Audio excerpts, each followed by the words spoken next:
အားလုံးမင်္ဂလာပါအခုကျွန်တော်မျှဝေချင်တဲ့အရာကတော့ Mansion Frequent နဲ့မြန်မာပြည် K-Pay account မှာပိုက်ဆံပို့နေငွေလွှဲနေကိုကျွန်တော်မျှဝေသွားမှာဖြစ်ပါတယ်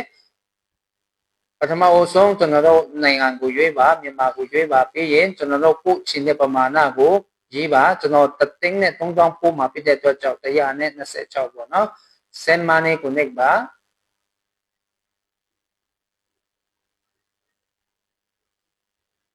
ဟုတ်ပြီကျွန်တော်တို့ဒီ K-Pay မှာပို့တဲ့အတွက်ကြောင့် K-Pay ကိုတစ်ချက်နှိပ်ပါပြီးရင် next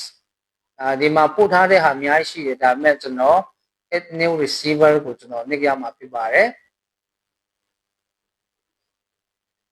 ဟုတ်ပြီနာမည်3လုံးဆိုရင်အပေါ်မှာနှလုံးရေးလို့ရတယ်အောက်မှာတစ်လုံးနောက်ဆုံးတစ်လုံးပေါ့ဟုတ်ပြီ GP သွားပြီဆိုရင် relationship ပေါ့နော် relationship ရေးလို့ရပါတယ်friend မှာလည်းရပါတယ်ပြီးရင်ကျွန်တော်တို့ phone number ပေါ့နော် phone number တစ်ချက်ရေးရမှာဖြစ်ပါတယ်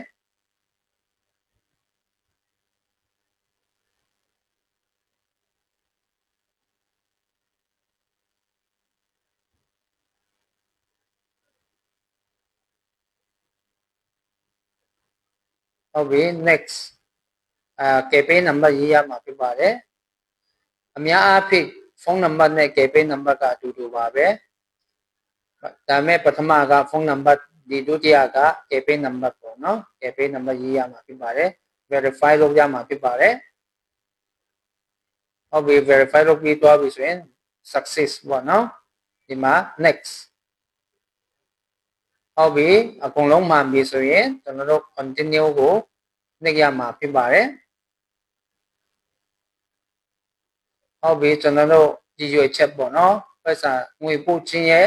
ငွေလွှဲခြင်းရဲ့ရည်ရွယ်ချက်က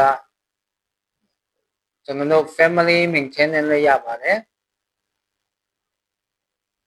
ပြီးရင်ကျွန်တော်တို့ဒီ saving လည်းရတယ် family income လည်းရပါတယ် saving ရေးလိုက်မယ်ဟုတ်ပြီ next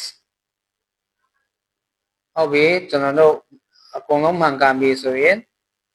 make payment လုပ်ရတော့မှာဖြစ်ပါတယ် make payment ကိုတစ်ချက်နှိပ်ပါ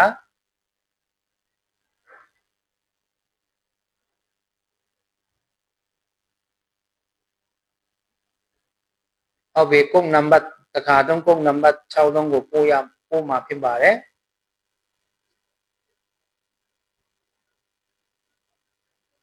တစ်ခါတော့ကုတ်နံပါတ်6လုံးပေါ့နော်ဟုတ်ပြီဒီဟာပို့ပြီးသွားပြီဆိုရင်ပြီးသွားပါပြီเนาะပို့ပြီးသွားပါပြီ transaction successful ပေါ့เนาะဒီဟာကို screenshot ပို့မမေ့ပါနဲ့เนาะအရင်ကြီးတဲ့အရာဖြစ်ပါတယ်ဒီဟာကိုပို့မှဒါတင်တို့ယုံကြည်မှာဖြစ်တဲ့အတွက်ကြောင့်အကုန်လုံးမှန်ပြီ screenshot ပြီးသွားပြီဆိုရင် done ကိုလုပ်လို့ရပါပြီ